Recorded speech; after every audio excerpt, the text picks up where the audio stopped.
মার্কিন নৌবাহিনীর গর্ব, সর্বাধুনিক প্রযুক্তিতে ঠাসা দুটি যুদ্ধবিমান মেতে উঠেছিল আকাশ জয়ের খেলায়।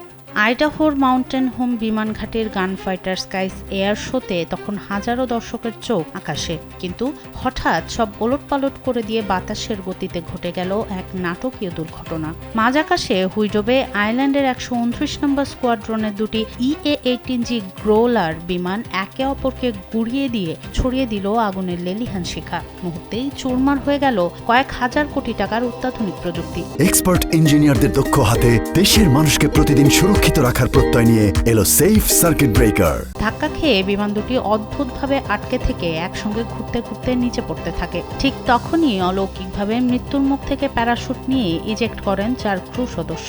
মাটিতে আছড়ে পড়েই বিমান দুটি বিস্ফোরিত হয়ে কালো ধোঁয়ায় ঢেকে যায় চারপাশ। নিরাপত্তার স্বার্থে সঙ্গে সঙ্গে সব বাতিল ও ঘাঁটি লকডাউন করা হয়। ফ্লিট মুখপাত্র কমান্ডার অ্যামেলিয়া ওয়ামাম জানান, 4 ক্রু বর্তমানে স্থিতিশীল এবং কোনো দর্শক আহত হননি। বিশেষজ্ঞ জেফ গুজ্জেত্তি ও জন কক্সের মতে যান্ত্রিক ত্রুটি নয়, বরং ফরমেশন ফ্লাইটের সামান্য ভুলেই এই অঘটন।